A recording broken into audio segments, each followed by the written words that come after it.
An Energizer bunny, a whirlwind, a chatterbox. Since I learned to talk, I basically never stopped. I'm an extrovert who loves talking and people. As a toddler, I'd wake up yapping throughout the house from early in the morning, usually waking my two older sisters and starting each day off with a bang. Car rides were all about me, my stories, and my singing. It was the perfect situation because everyone was trapped in their car seats and had to listen. In fact, I was such a loud talker, my parents had to take me to get my hearing checked. Growing up, my sisters were, and still are, my best friends. They let me be the lead singer in our Hannah Montana karaoke shows. We put on lots of plays and dance parties, and I made sure to always be the spotlight. But for any of you with sisters, you know, they're always going to tell you how it really is. And usually, it's not even communicated with words. We perfected a language of side eyes, looks, winks, and eye rolls. If my outfit just wasn't it, one look from them would make me change.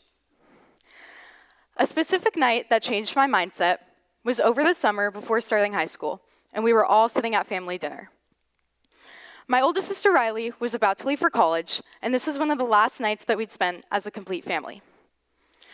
While Riley was talking, I was thinking about my stories to add and funny things to share. Eager to talk, I interrupted her with my awesome story. And instead of getting the sister's look of disapproval, she came at me with, "Not everything is about you, Avery." That night, each of my family members came to me and made sure I was very aware that I had ruined the family dinner. They told me I had to listen, read the room, and realize that it's not always about me. I was bummed.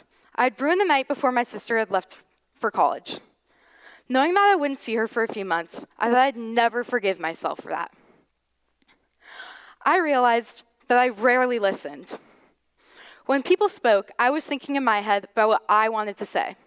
So why was I not a good listener? Was that just being the youngest? Was I just self-absorbed or worried about having the best story? I was desperate to find an answer. As a dual citizen of Denmark, I love the time I'm able to spend there over the summers with my extended family, especially my grandparents and young cousins. One time while visiting, I was chatting with my fafa, which is Danish for grandpa, and he told me about an interesting nonprofit that started in Denmark called the Human Library. You have the opportunity to meet with someone completely different from you and hear about their experience. These people are called human books, and us listeners get to read them. I can immerse myself in their story, although I can't physically relate to them. And although I can't put myself in their shoes, being able to empathize with them opened my heart to their unique differences. Having these one-on-one conversations helped me to see life from their perspective. And when their specific book was chosen, they felt more comfortable knowing that someone wanted to hear their story.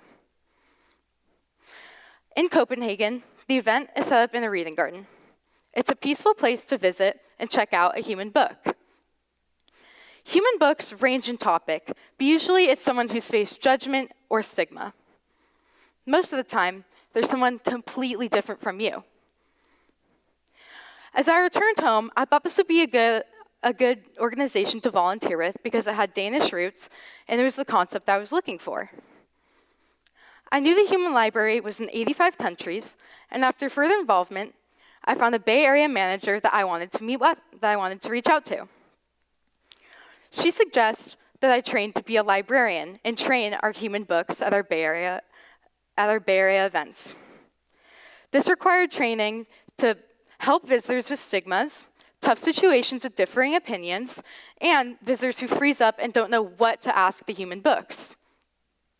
I even had to understand how to help visitors who needed to be active listeners. Yes, that's right. I had to teach people how to listen, which was ironic because that's what I struggled with the most. After this training, I realized that the Human Library could play a part in bettering myself and my listening habits. The Human Library in the Bay Area is comprised of more than 20 human books, including, but not limited to, A Narcissist, a girl in a wheelchair, an atheist, someone with chronic pain, a survivor of HIV, a survivor of abuse, a self-acclaimed psychic, a former cult member, and a blind person. We put on events in libraries, community centers, and even recently did a corporate training event for eBay employees at their headquarters. The goal of the Human Library is to break down stigma and, as they say, unjudge someone. Hearing their stories helps to humanize their differences and fully unjudge someone. In these 30-minute conversations, readers are encouraged to ask whatever they want to know. For example, one of our human books is a girl in a wheelchair who is also unable to speak. She uses a device to communicate, and it was one of the most interesting conversations I had because she opened up to me about her everyday struggle with communication. And I got to ask what I truly wanted to know without feeling like I was asking something offensive or invasive. The conversation felt very authentic. I later went on to learn that she'd written a book, and she's one of the most interesting people that I've ever met. Each reading is confidential. Nothing is off limits to ask. I've sat and read many of these books myself. None of them are like me. They're all adults and have had experiences completely different from mine. Because of this, I don't think there could be better training to become an active listener. You realize that 30 minutes is enough time for you to get uncomfortable. You really have to dig deep in order to absorb the full story that they're wanting to share.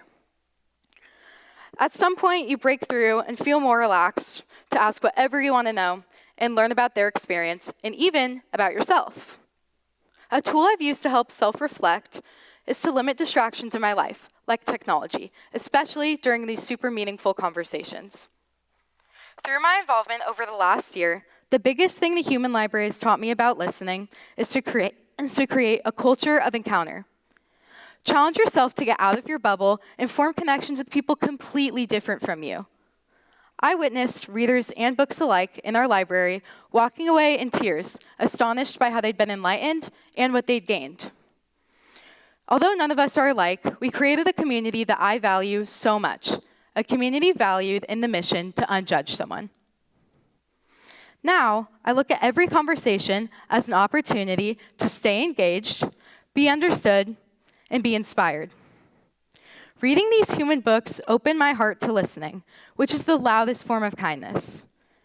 Reading these books gave me a better read of myself. So, what else did I learn about listening? First, don't be distracted. Be all in. At the Human Library, you don't have your phone out during the conversations. They're too deep and too interesting. It made me realize how rare it was to talk with friends and family without having a phone in my hand. When there's pauses in conversation, it's such a crutch to pull out your phone. Let the silence be there. Second, I learned not to one-up or take away from someone's personal experience. Too often we try to relate to others by giving our, oh, I can relate, but really that just takes away the focus off of the other person. Third, ask open-ended questions so the person can really describe their experience. Ask them how they felt or what they would do differently. After all my experiences with the Human Library, I've seen myself change as a sister, a friend, a daughter, and an overall person. I've seen myself empathize better with people because it helped me realize that you never know what someone's going through if you can't physically see it. I also learned to stand up to hateful comments, even in awkward situations like calling out a friend at the lunch table. We have to keep each other accountable, and speaking up is the first step. Above all, I learned to be a much better listener.